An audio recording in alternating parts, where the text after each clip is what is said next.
Manger, manger, manger, manger. J'ai faim, j'ai faim, j'ai faim et à manger là. À manger là. Manger, manger, manger. Miam, miam, miam, miam, miam. Manger où ça, manger? Oh, manger là. Manger, manger. Code. Bit, bit, bit, bit, bit, bit. Oh, code. Manger. Code. Oh, pas code. Manger. Code. Oh, pas code. Manger. Manger. Manger livre. Manger livre. Euh, Est-ce que tu l'as vu? Ben de quoi? Mon cul. Oh, fais-iso, fais-iso, fais-iso. Bon, manger, manger. Manger peut-être là. Manger. Oh, c'est quoi ça? Plein à manger. Vraiment plein. Oh, oh, oh, oh, ah, ah, ah, oh, c'est quoi ça? Oh, c'est quoi ça?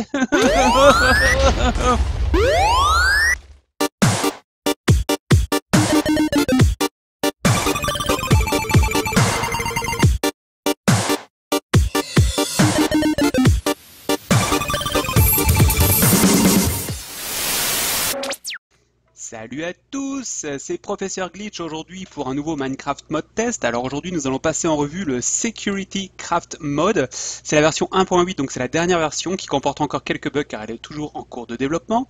Et c'est un mode qui a été créé par GeForce. Alors vous allez voir, c'est un mode excellent qui ajoute plein de blocs qui vous permettent de créer des pièges ou d'améliorer la sécurité dans tous vos bâtiments ou dans toutes vos constructions. Vous allez voir par la suite. Allez, commençons par le premier bloc qui est un bloc appelé bloc laser. Quand vous prenez deux blocs laser, que vous les mettez face à face à 3 cases de distance, vous obtenez un rayon au milieu.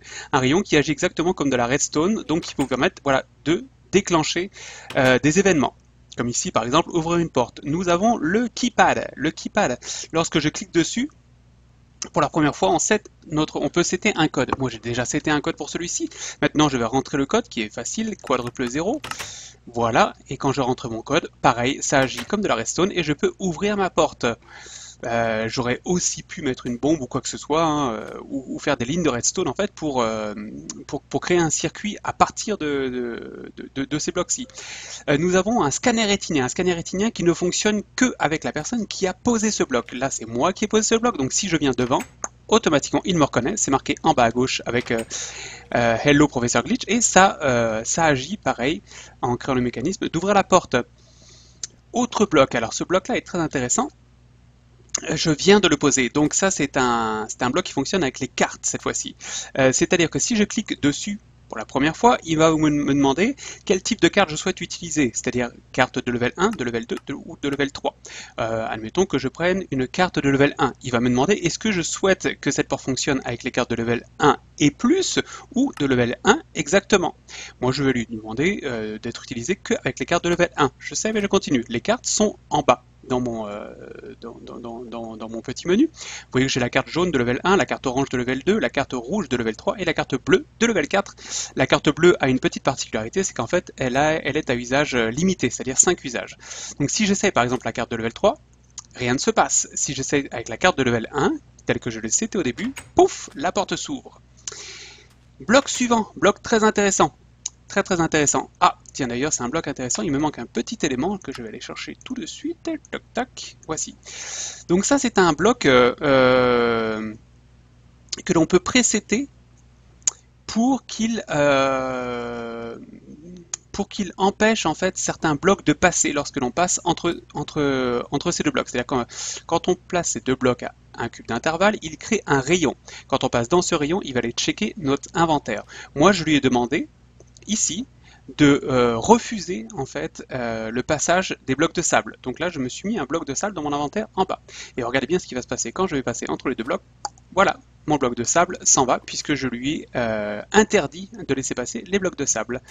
Donc c'est comme genre des portes de sécurité. Maintenant vous pouvez voir en bas à gauche un élément qui apparaît, Professor Glitch is near your portable radar, named je suis là-haut. C'est moi qui l'ai appelé je suis là-haut, on peut l'appeler n'importe comment.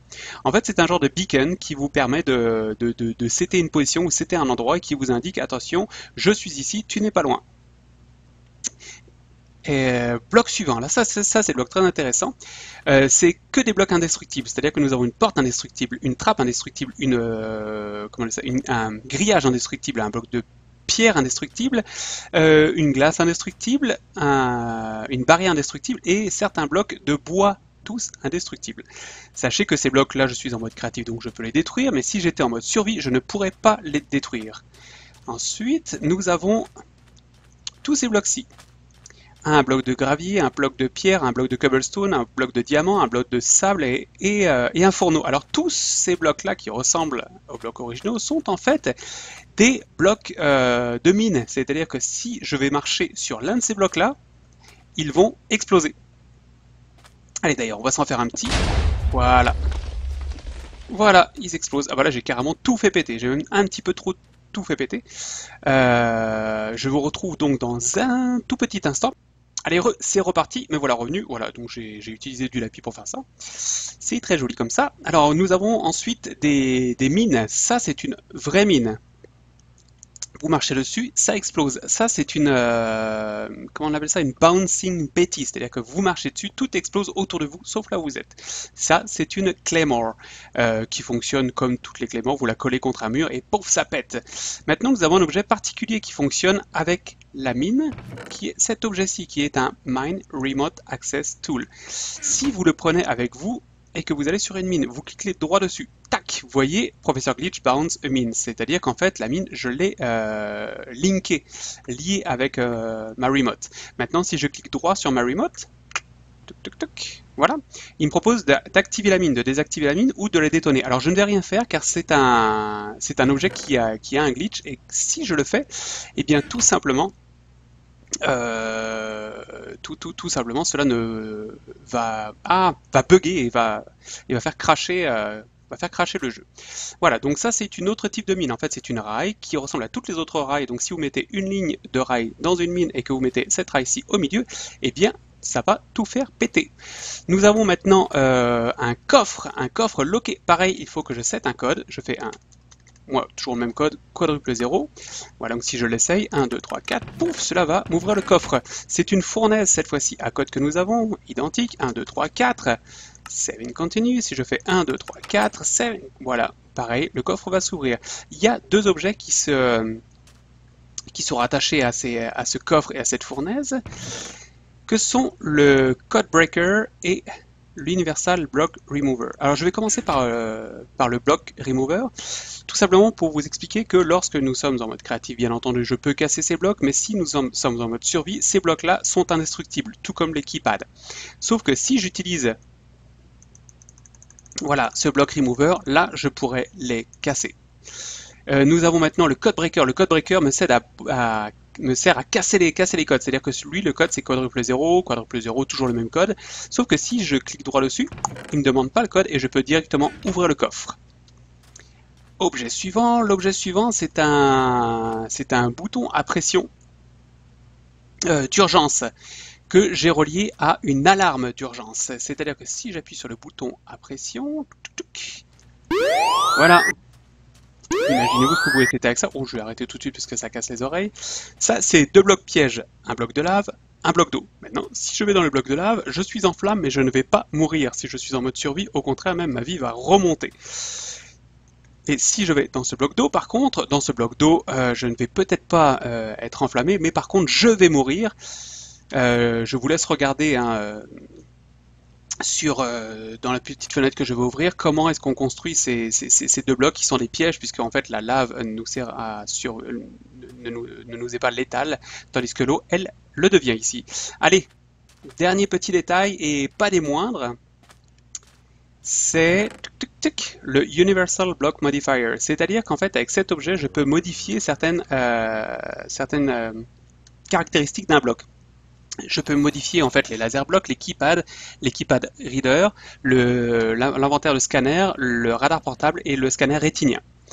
Ceci s'accompagne de modules. Alors il y en a plus, sauf que tous ne fonctionnent pas encore. Si je vais sur ce bloc-ci, avec l'Universal Block Modifier, j'ai deux petites cases qui apparaissent en haut. Allez, admettons, je vais mettre un module de harming, c'est-à-dire un module qui frappe, qui fait mal. Si je suis en mode survie et que je passe dedans, tac, automatiquement, je vais mourir. Pourquoi? Parce que ce module, ça va le rendre létal. Donc du coup très dangereux pour n'importe quel aventurier qui souhaiterait passer au travers. Ce que je peux également faire, c'est setter en fait une liste. Je peux par exemple ici utiliser la whitelist en mettant ici des logins, des noms de joueurs qui seront acceptés. C'est-à-dire que mon nom est sur cette whitelist, si je passe au travers, c'est bon, ça fonctionne, je peux ouvrir la porte. Si votre nom n'est pas sur cette whitelist, que vous passez au travers, la porte ne s'ouvrira jamais. Si vous le faites avec de la TNT par exemple, imaginez-vous bien, hein, whitelist, votre nom est sur la TNT, elle explose. Whitelist, votre nom n'est pas sur la TNT, elle n'explose pas. Voilà en ce qui concerne ce mode. J'espère que ça a été assez informatif pour vous et que je n'ai pas été trop long car il y a beaucoup de choses à montrer. Donc sur ce, prenez soin de vous hein, et faites pas les fous. Ciao ciao et amusez-vous bien. Bye. Baiser, baiser, baiser, baiser. Moi j'ai envie de baiser. Où est-ce que je peux baiser? C'est quoi ça? C'est quoi ça, baiser? Baiser. Oh, baiser. Baiser, baiser, baiser, baiser, baiser, baiser, baiser. Baiser, baiser, baiser. Oh, baiser.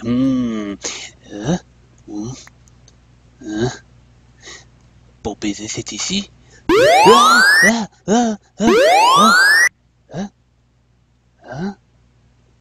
Oh, baiser, baiser, baiser. Baiser par là. Baiser, baiser, baiser. Baiser, baiser. Baiser, baiser, baiser. Bon. Là aussi, possibilité de baiser. Bon. Ok. Baiser. Allez, salut les amis, c'en est fini pour aujourd'hui. Si vous souhaitez avoir plus d'informations sur ce mode, je vous invite à suivre le lien dans le descriptif de ma vidéo. Et comme d'habitude, eh bien, je vais vous donner le petit dicton du jour, qui est un dicton qui nous vient d'Afrique. À force de patience et de sein doux, l'éléphant sodomise le pou. Allez, ciao ciao les cocos, bye bye.